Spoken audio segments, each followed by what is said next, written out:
There aren't many days that I get that excited about. Made by Google is one of them. Every time I see Cassie after a trip, because just look at her. But today is one of those exciting days because we've got some new phones to go and play with. I'm sure you've read these phones are disappointing, there's no upgrades, and it's just another boring Samsung year. And while those upgrades aren't huge, there are a lot of them. I'm Paul, and let's go and have a look at the new S26 phones. There they are. Look at all those AI phones.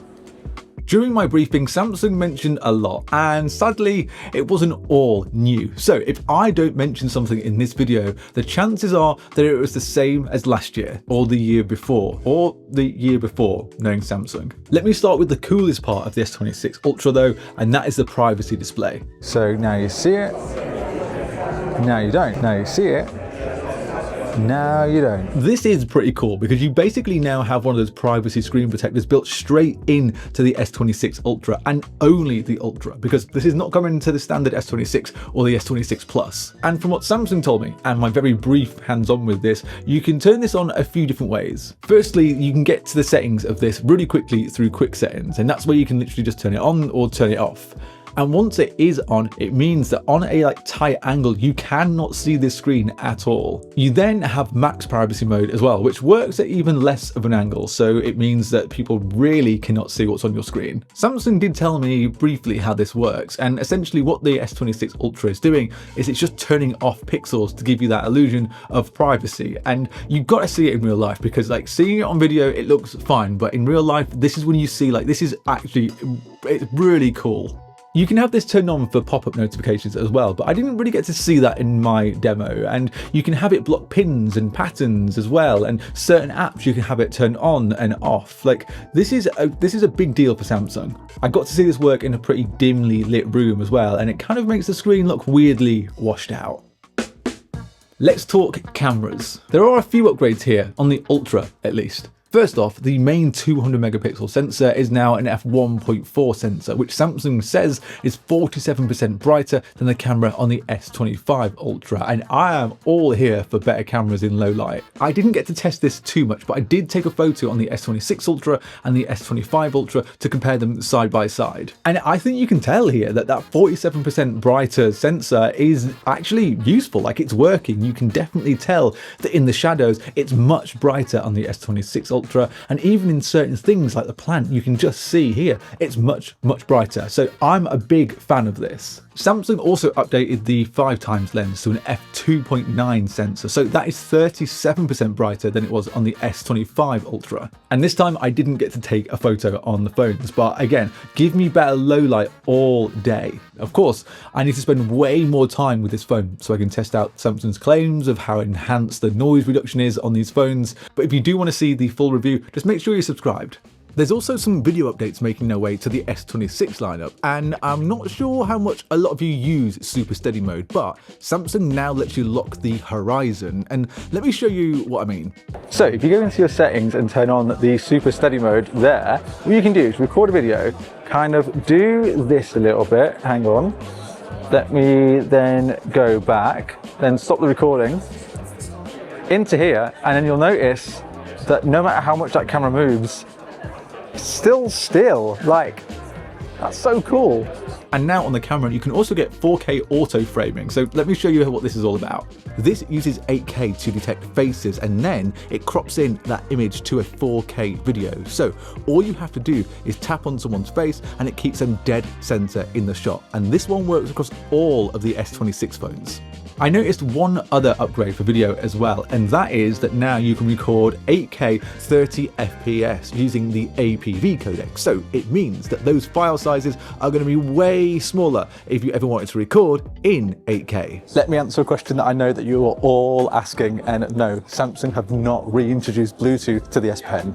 I think this is something that you're going to have to just let go. It's not coming back. Sticking with smaller, let's have a look at the Galaxy S26 and the Plus, and there are only a few changes here. Gone is 128 gigs of storage on the S26, so 256 is now the base.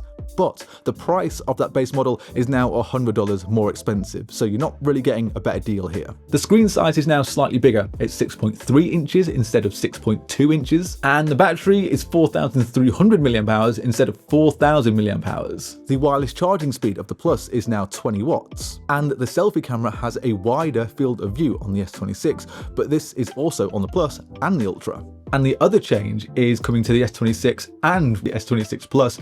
That is that if you buy this outside of the US, so Europe or anywhere else, you're going to be getting the Exynos 2600. So inside the US, if you pick up the S26 or the S26 Plus or the S26 Ultra, you'll be getting the Snapdragon 8 Elite Gen 5 for Galaxy. But if you buy any other phone that isn't the Ultra outside of the US, then yeah, you're going to be getting Exynos 2600. So I don't know how you feel about that. The only other change really coming to the S26 and the S26 Plus is the new colors, which will be available across all the S26 series, and some Galaxy AI-ness. But yeah, besides that, there really isn't much to talk about. One thing you'd have heard Samsung call their phone a lot at Unpacked is an AI phone, which is kinda yuck. But there is a lot of AI on this. There is this new, quite cool AI photo assist feature where you can add things to photos with just a prompt. Right, let me try and show you this in real time. So if you take a picture of the cake, then you can say, fill in this cake to make it look full. Oh, hang on, try again.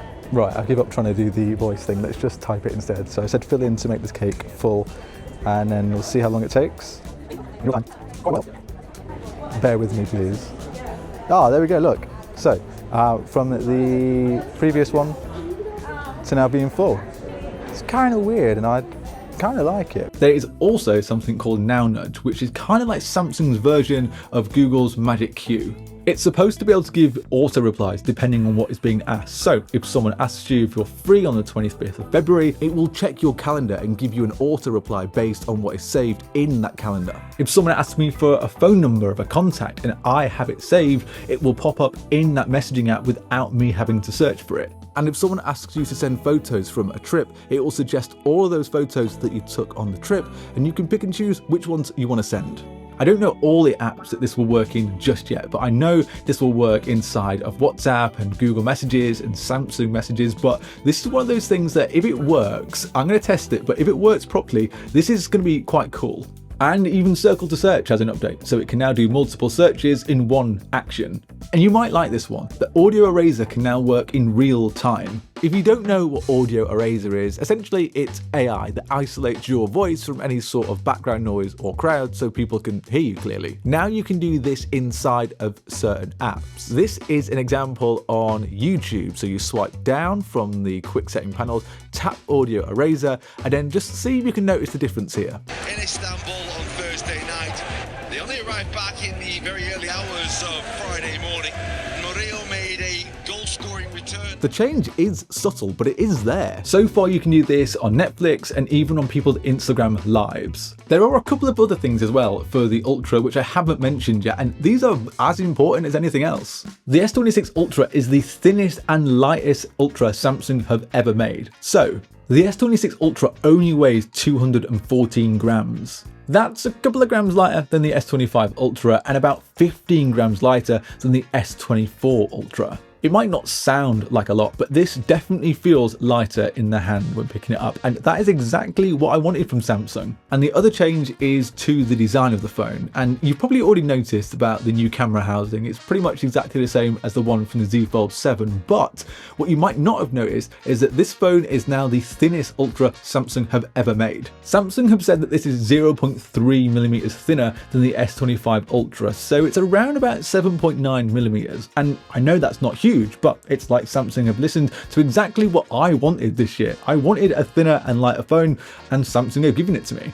Oh, and with that being thinner and lighter, this is also got the biggest vapor chamber that Samsung have ever put into an Ultra phone as well. And maybe one of my favorite upgrades of the entire phone is how quick this phone can now charge. So it can go from 0 to 75% in just 35 minutes because Samsung have given the S26 Ultra 60 watts fast charging. So I am so here for this. And you might have already seen that the battery is still the same 5,000 milliamp hour battery as it has been for, I don't know, the last couple of years. But I think that 60 watt charging definitely makes up for it.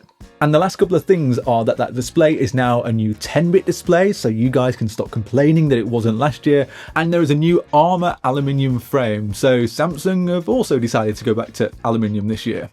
Wonder where they got that idea from. And colours, I should mention those colours, I haven't mentioned them yet. So you can get this in a couple of different colours. So you can get it in black, white, cobalt violet and sky blue. And they are the colours you can pick it up from in like a Samsung store. And it's the same colours across every single one of the S26 this year. I have no idea about the online exclusives yet, but they're the colours that we know right now. And that is a lot of what I found out is new on my very short time with the Galaxy S26. There's definitely a lot of changes, especially to the S26 Ultra this year. The S26 and the S26 Plus kind of forgotten about. Not a huge change here. I don't know about you guys, but I was expecting a bit more from Samsung. Like I wanted more oomph, you know what I mean? I just wanted a little bit more from them. Like there's Qi 2 magnets that are not built into the back of this phone. Like Samsung, come on, why would you not do that? Like that's the one move you needed to do and you kind of didn't do it. But let me know what you think in the comments of the S26 series this year. Before you head off, if you can subscribe to the channel, then I would appreciate it massively. And if you do subscribe, then I will catch you in the next one. See you later.